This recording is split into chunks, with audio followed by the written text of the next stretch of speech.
Muchísimas gracias, presidente. En efecto, el día de hoy vamos a continuar con este espacio para explicar las diferentes reformas.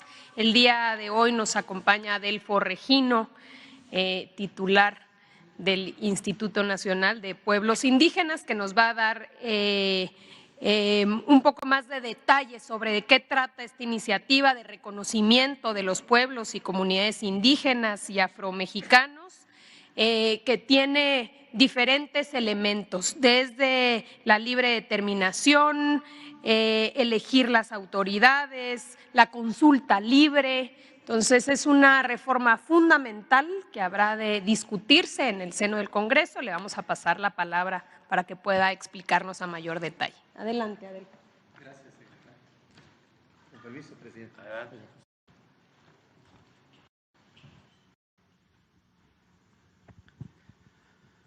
Dios Maguepe Ngukteskech. Muy buenos días, hermanas y hermanos. Con su permiso, presidente, como usted lo ha señalado, hoy es el Día Internacional de la Lengua Materna por mandato de la ONU y de la UNESCO.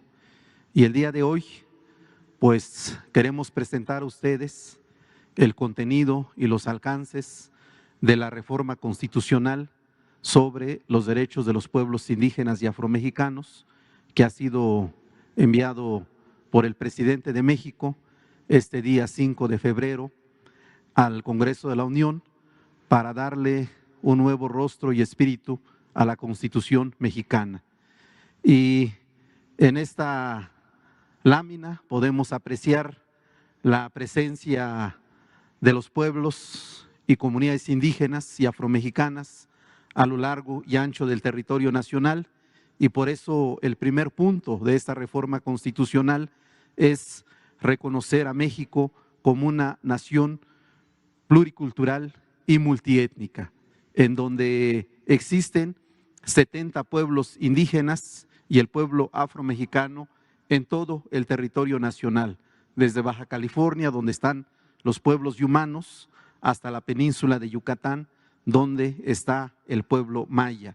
Estamos hablando de 70 pueblos indígenas que hablan 68 lenguas indígenas con 364 variantes. Son 7.3 millones de hablantes de lenguas indígenas, 23 millones de personas se reconocen, se autoadscriben como pertenecientes a uno de estos pueblos indígenas, y hay 2.5 millones de personas que se autoadscriben como afromexicanas. Este es pues el rostro de la diversidad cultural, lingüística, étnica de nuestro país. Y en la siguiente lámina, la piedra angular de la reforma es el reconocimiento de los pueblos y comunidades indígenas y afromexicanas como sujetos de derecho público con personalidad jurídica y patrimonio propio. Así se está planteando en esta reforma en el artículo 2 de la Constitución Federal. Esto significa que los pueblos y las comunidades tendrán capacidad para ejercer sus derechos por sí mismos, sin ningún tipo de intermediación, y desde luego tomar decisiones en sus asambleas, mismas que deberán ser respetadas por el gobierno y la sociedad. También podrán nombrar y elegir a sus autoridades en asambleas. Sus actos y decisiones tendrán pleno valor jurídico, podrán realizar obras, acciones y proporcionar servicios públicos para el bienestar comunitario. De manera importante, recibir y administrar recursos públicos de manera directa y defender sus derechos colectivos ante instancias jurídicas y otras autoridades. Actualmente, la Constitución y las leyes reconocen a los pueblos como sujetos de interés público, es decir, les da un trato de objeto.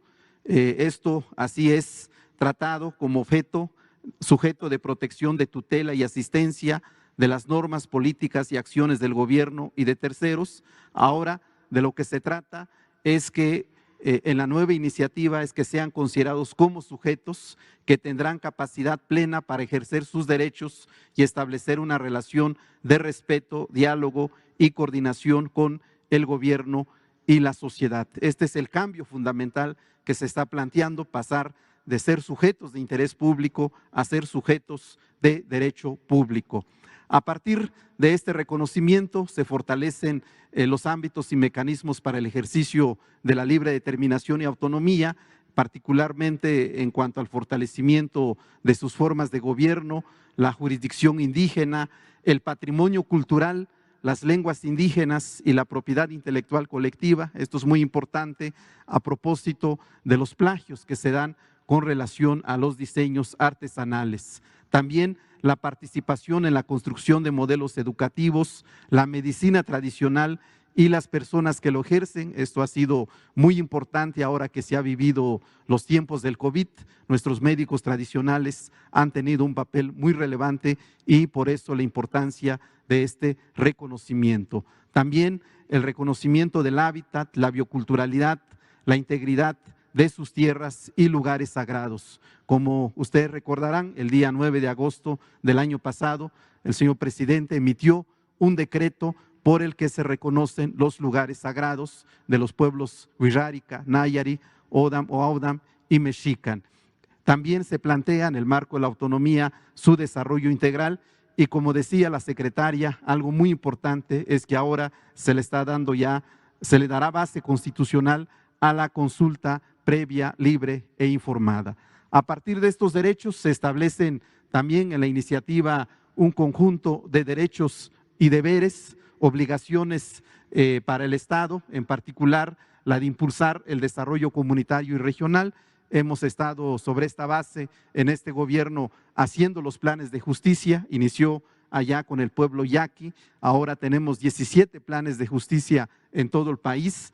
También el deber de asignar presupuesto que los pueblos y comunidades indígenas podrán administrar y ejercer directamente, la protección del patrimonio cultural y la propiedad intelectual colectiva, proporcionar servicios de salud adecuados a la cultura, a la lengua de nuestros pueblos, también garantizar los derechos de las mujeres indígenas y afromexicanas, construir y ampliar vías de comunicación, caminos artesanales, radiodifusión, telecomunicación e internet. Aquí destacamos de manera importante la construcción de los caminos artesanales que, si bien iniciaron en el estado de Oaxaca, ahora se están construyendo en otras partes del país.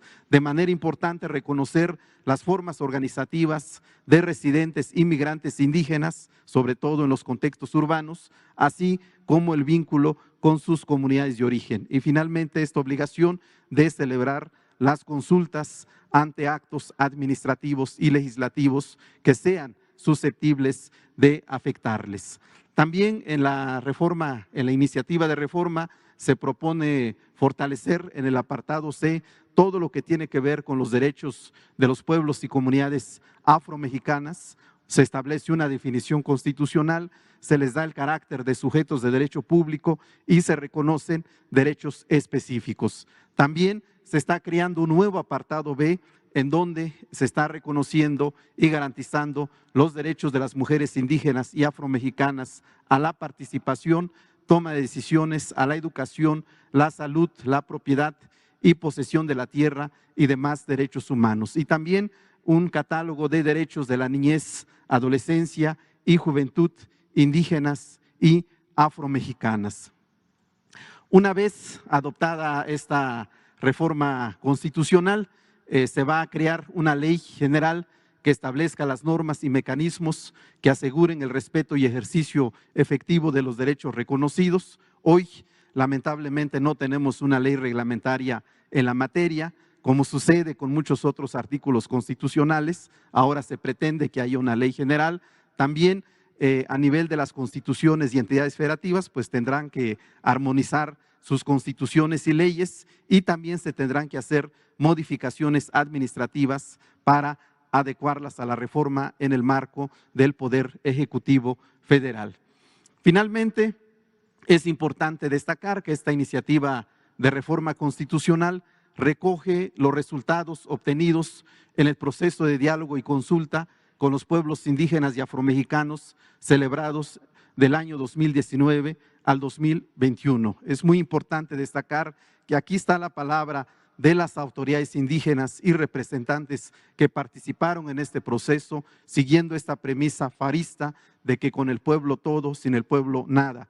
De modo que pues ahí está contenida la palabra de los pueblos.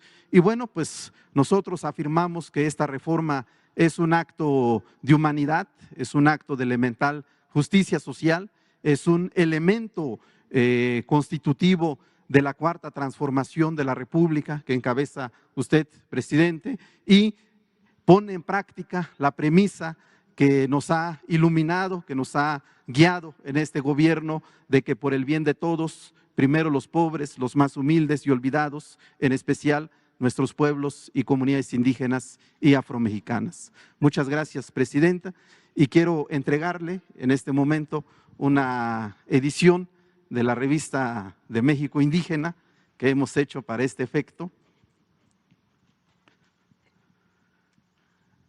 en donde vamos a difundir esta reforma constitucional en todo el país.